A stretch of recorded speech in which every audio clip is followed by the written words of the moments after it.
Hello, thanks for tuning to another episode of The Spiritual Scientist. I'm Victor Hamza. Thanks for checking me out. I am honored and blessed to talk to you this evening. Today I'm going to talk to you a little bit about something that I was messaging with somebody on Facebook, a friend of mine, and she asked me,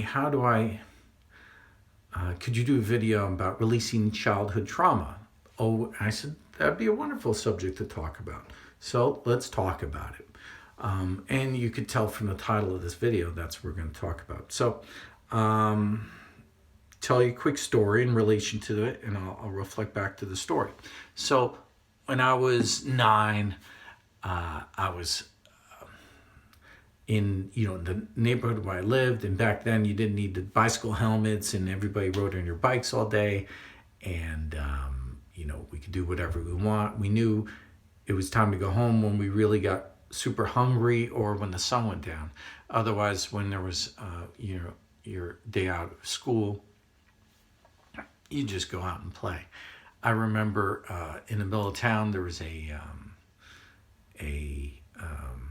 park, and part of the park has this like 20-foot, 25-foot.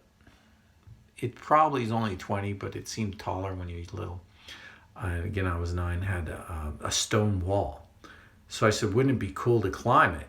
And I used to, climb it, and you put your fingers in it, and you climb up about 20 feet. And then certainly you could fall and probably break something. But again, that's what you did. And then adults would see some kid climbing a 20-foot wall and say, if he falls, he falls, And that's how come we're, this generation, we're very self-reliant and all those things, because we got to, there's no bicycle helmets, there's no this, there's no that. We didn't have airbags, or did we? Anyway, 1970,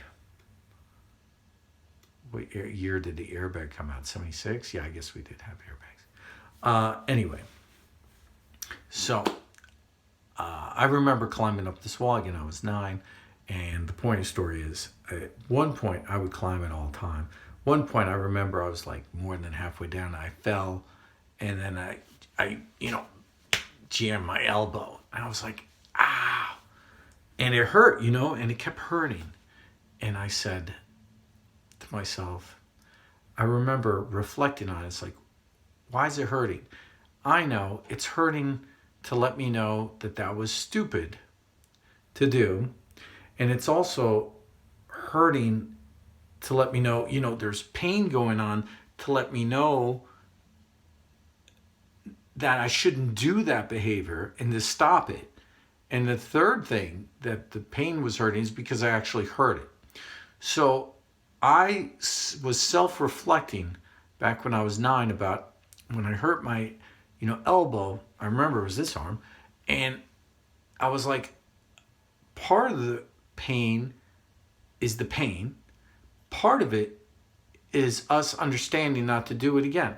So when I thought about it, I said, okay, let's practice that. And I said, okay, I went and mentally went back into my climb. This is when I was 9, right?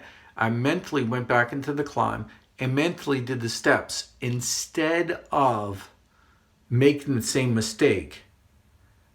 I reenacted it in my mind, except I did it perfectly this time. And then when I did that in my mind, I realized that the pain was a lot less in my arm than it was previously, and then it basically was gone. So a lot of the pain and trauma, the point of this, that we hang on to from our past, is because there's a lesson there. And once we assimilate that lesson, we let go of that pain. And the way you assimilate the lesson is to reenact it. But when you reenact it with the outcome that you would really want to have. And then experience that. So that's basically 4 minutes and 54 seconds into it. That's what I'm going to talk about. That's the lesson. You can stop it here if you want. go on. I'm just going to talk about this more and delve a little deeper into it. But that's what I'm talking about. So we went, instead of me hanging on to the story into the end, I told you at the beginning, we'll refer back to it. So, referring, and I just pulled up something on the internet. And there's 9 ways. If you could Google Psychology Today how to do it. They don't go into this part of it, this aspect, what I'm talking about. This is something that I invented. So ground yourself, to be quiet place, be in the present and the now is what they're saying. Recall, that's what I said. Recall the situation. You sense it. You're there in the present moment, in your safe spot where you are now. You visualize it. It says name an association or the memories that you have. Either you're thinking of it or you're not thinking of it. When you have that experience and you're in the present moment of now and you're visualizing that past trauma, know you're in a safe place now. Know you're allowed to visualize that trauma that happened to you in the past. Give yourself that awareness and give yourself the knowledge that it's not going to hurt you at the present time. You're only there to realize it for self-healing. So there's a lot of self-talk going on, right? It's almost like I shouldn't have to say this and you shouldn't have to say it, you'll know it. So, the knowing that becomes involved with you using your higher self, okay? You both get engaged and you're both looking at this for self-healing. Now, love it. So they're saying love it. Now, when we say love it, and I'm looking at this real quick, but when you say love it, you're assimilating it. You're delving into it and becoming that part of it. I don't expect a lot of you, if you had, for instance, horrible things happen in kids' lives, 1 out of 4 women get raped, horrible, thing to have happen to you, and who wants to think, hey, love it. What I'm saying is, go back into that past trauma that's affecting your life now and imagine a different outcome and visualize that different outcome the way you wanted it instead to be, that you wouldn't get raped. That now, this is a real touchy subject, of course, and people could hammer on me saying, you want me to pretend it didn't happen? No, that's not what I'm saying. Okay, go with me here. Trust me. That's not what I'm saying. What I'm saying is assimilate those feelings that you have and release them and forgive yourself for those things happening into your life. It's a lot of this is forgiveness. And you're carrying around this baggage now and the hurt that's controlling you now, and you want to release it in your life now because it's not serving your purpose. If there's no lesson in it for you anymore, then it would be gone. The reason it's still there is because you haven't assimilated the lesson. You haven't released the karma that's there. So you need to release that karma. And how can you release it? You can release it. Work with me here. You can release it by treating it one way is a lesson. Treating it as into forgiveness. Treating it as that's the way it is. If you want to live with that in your life. What I'm saying is you visualize a different outcome. Like, what does it matter? It's gone. It's in the past. It's gone. It's gone. You're still letting it affect you in your daily life now. How can we release it? One way is assimilating energy, saying that's one thought process. And this is what Eckhart Tolle says. Just tell yourself, he says, tell yourself that that's the way it is. I'm paraphrasing. That's the way it is. And if that's the way it is, are you okay with being who you are now with that in the past? And then you say, okay, I guess I'll be okay. And then you assimilate the energies that way, which is a powerful way to do it. This is Eckhart Tolle, and I'm paraphrasing his teaching of how to assimilate.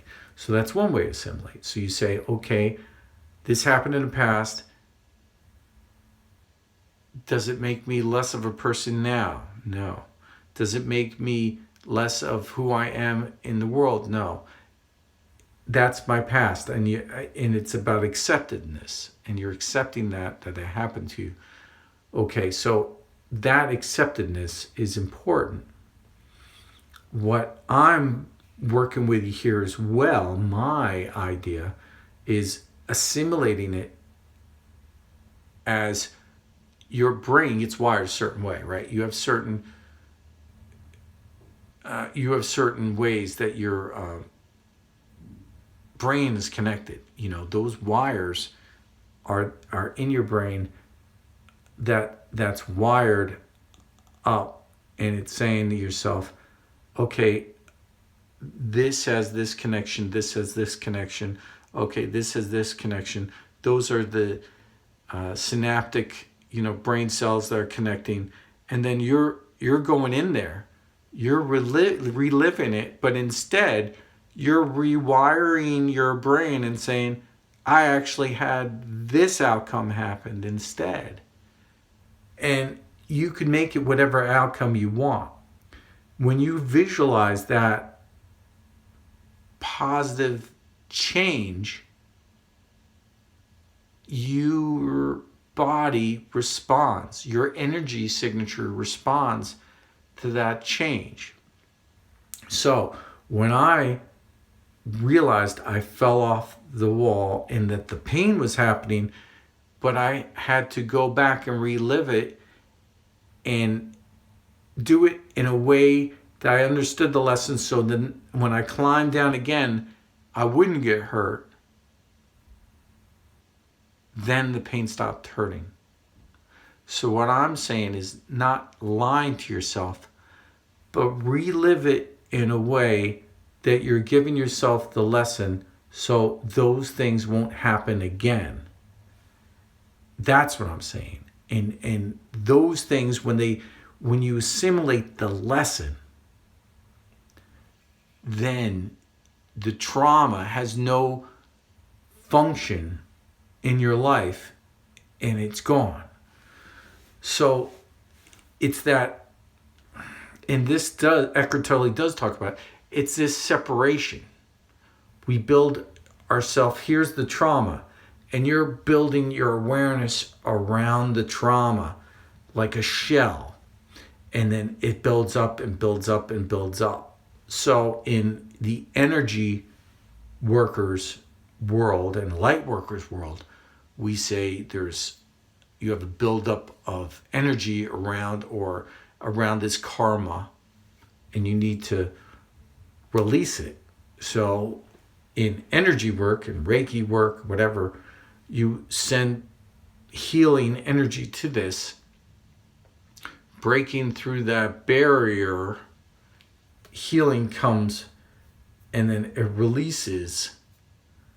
So this assimilates and disappears. So it's the same thing. You're doing from the inside out, much easier than the outside in, which has sometimes a shield around it and stops the healing from happening. Does that make sense? If not, go in the comments and tell me. You don't have to tell me your childhood trauma. You can. When I do healing for people, I always say to them, private message me. I keep your information private. I don't like to share your trauma with the world. It's your private lesson. And it's like, with medical records, I don't believe in having everybody. When I talk about people that I talk to, I don't, use them as a lesson. When I do videos, I don't say names, I don't say ages, I barely ever say genders. So I just want you to know that. So you don't have to share, this happened in my trauma, this happened in my life, you don't have to do that. Now, if you feel comfortable enough saying this helped you with something, that's fine, I think it's important for people to understand how to release childhood trauma. So, and you'll understand once you get this technique down, you're going to be able to use it for other things, right? So when you, like for instance, when I wanted to go talk to somebody and I had something important I wanted to say, it's like a chess match in your mind. So I'd go up and say what I was going to say in my mind, and then have the other person respond back in my mind. I'd have a separate visualization of that person, holographic representation in my mind of what they would say, and then what would be my rejoinder, and go through that scenario and say, I don't like that scenario. I like that scenario. I like that. I do. I don't. I do. I don't. And then, I used to go through it all in my mind. You could do 10 different scenarios, 20 different scenarios, what they would say back. And then when you finally have that conversation, it's mind-blowing, because it's like you're controlling both aspects. If you're really, like I said, I'm an INFJ. So if I was going to go, have an important discussion, most likely I've already visualized everything that you can conceptually say. And then I already had a rejoinder already set up in my mind, and I already played out a million different scenarios. So when I'm exaggerating, not a million, but I used to have a little game. So I would write down what I thought people would say, the likelihood, and then I put it in my pocket. And, once in a blue moon, I'd be talking to somebody, and a minute into the conversation, they'd say something, and I'd pull a piece of paper out and say, and they open up, it says what they were going to say. And they're like, what? How'd you know I was going to say that? Well, I started the conversation by saying this, and I knew you'd say that, and then you were going to say, and I'd say this, and then you were going to say that, and I knew. So I stopped doing that a lot because I like to live in the present moment. And I don't want to keep thinking about what's going to happen. I just, want to live in the present moment. So I try not to do that anymore. And I used the example in my last video about me saying labels. But I just knew, I knew without meeting somebody, like days later, what he was going to say. It just resonates with your higher self at that point. And you just say certain things. Like you could say, the blue building's going to fall. And like that, people like, what blue building? But like, if you go like a chess match, you go like 50,000 moves in the future, and then, blue building falls, and then people like referring back to this video, you're like, how did you know blue building would fall? It's just something that, you grab from your higher self, puts it out there and says, hey, say this. So anyway, I just threw this shirt on. It's very wrinkled, but it's very clean. I just got it. Maybe should have been staying to dry more. I don't want to look too much like a slob, but doesn't matter to me. I just like to be comfortable in front of everybody. And I try not to have too much visual cues. So I put this with a pretty much blank wall behind me. All you see is me and my voice, and that's what I try to have you concentrate on during the video. I know a lot of people like to make it a certain setting with a stream or whatever. Right now I'm low budget, but if you want to send in something for me later on, that's fine. Victor Hamza, HAMSA.com is my website. I'm always accepting donations if you want. When was the last time somebody donated? Oh, I can't remember. But that's okay. I know everybody's tight right now. Anyway, to get back to your trauma. That's it. That's basically it. So you're going in, you're visualizing it, and you're alleviating that trauma. You're alleviating that stress. You're visualizing, the positive outcome. Because where is that trauma? Where is it? Where is it now? It's in here, right? It's in your mind. Where else is it? Nowhere. It's in your mind. Where is it? It's in your mind. When you're a Reiki master, when you're doing the healing, when the brain functionality, your heart gives off waves, it gives off a magnetic field. You have magnetic fields around you.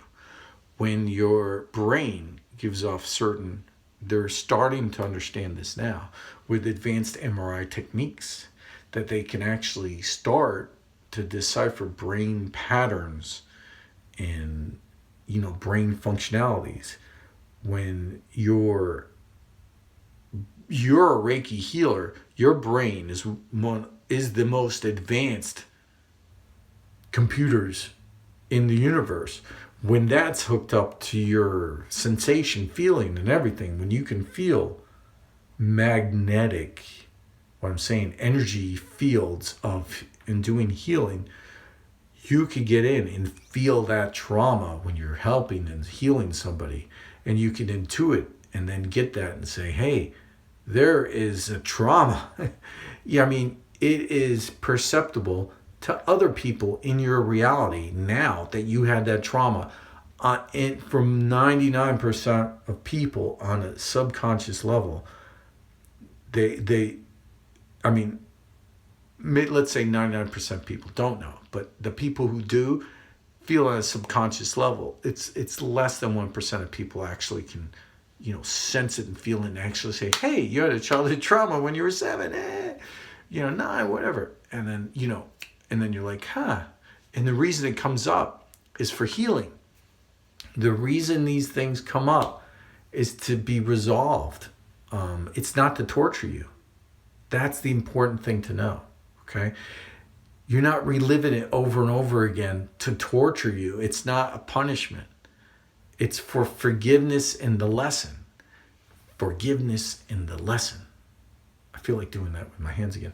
Forgiveness and the lesson. That's it. It's the lesson. It's the lesson. So you have to forgive yourself and everybody that was experienced in that, relive it, get the lesson down, and then you let it go. And listen, it might not work the first time. Maybe you have to do it more than once. But what else can you do? That's it. That's it. So once you practice it, you'll get it. Now, if there's a big trauma, you're imagining that you're going to have a meltdown. You're imagining that you're going to, fall apart. Again, you want to be grounded. You want to feel safe. You want to be able to give yourself the strength to know that it's okay. And this is the time. Now is the time that you could go into it and forgive yourself for that happening. Now is the time that you can enact a different scenario and imagine it going a different way to understand the lesson. Once you understand that lesson, then you can let it go. So you're saying to yourself, because I know some of you aren't understanding me. That's why I keep saying it. I know you're not understanding me. Like, for instance, with rape, which is horrible. I don't like talking about it even. Oh my gosh. What's the lesson in that? You're missing my point. The point is, part of the lesson is to visualize it having a different outcome. Okay? Having a different outcome. And then you start to rewire your brain that way. And then you forgive yourself for it happening at the same time. And that releases. And then there's the acceptance part. Those 3 things. Okay, we're going to go back to the Eckhart Tolle part of this. And you're saying, I'm accepting it. I'm assimilating it. I'm releasing that part of it. And I'm releasing the trauma. When you get to that point, then you'll know what I'm talking about. Right now, you're like this, and you have this, and this is like that, and it's attacking people, right? And it's not allowing you to have those intimate relationships. It's not allowing you that shield, that impenetrable shield around that trauma is not allowing you to have empathy. It's not allowing you to have the life you want. So you're breaking down this shield, right? By saying it's a safe time. It's a safe time to look at it, look at this trauma with your eye, and you're looking at that trauma, and then you're taking the trauma apart, and you're visualizing the trauma. You're taking the trauma apart, you're taking a lesson from the trauma, you're looking at it, you're taking a lesson from it, you're examining the trauma, you're forgiving the trauma, and then you're releasing the trauma. I don't want to use the word love. Love's a strong word, but in understanding this is love. So you're giving it understanding, and then you're releasing it. Okay? I think I explained how to release childhood trauma. The forgiveness is the hard part, of course. But where are you now, and where are you going, and where were you? You're now. There is no other time that you were. How you want to live your life now moving forward is how it works. Time is not how we perceive it, right? In some, Bashir, for one, other Bashar, did I say it right? He says that time is like slides, and we're moving quickly like a movie screen. We're moving from one frame to another frame to another frame to another frame, but it happens so quickly that we don't, feel it. You're just moving. So I was going to tell you a whole story about that, but anyway. So you're here. You're at the only frame that counts, but you're visualizing it. You're way back in this frame, and you're changing this frame, to change you here in this frame. So by you imagining a different outcome and visualizing it stronger, then this is different. We're now. So if you visualize it really strongly, what happened if it really does change? What happened if you change that past experience? Everybody says you can't change the past. What if you could? What if you visualize it being different? Here is where it's affecting. This is gone. This is just the bye-bye. This is bye-bye. This is now. This is it. You want to affect your now. It doesn't matter. Visualize it. Get rid of it. Do what you got to do to the past to make your present better. Okay? Make it the sound of one hand clapping. See what I mean? Past, present. Bring the past together. Make that happen. Make that past gone. Make your present now. Thank you so much for tuning in with me. Like, subscribe, share. I love each and every one of you. Thank you so much. Namaste.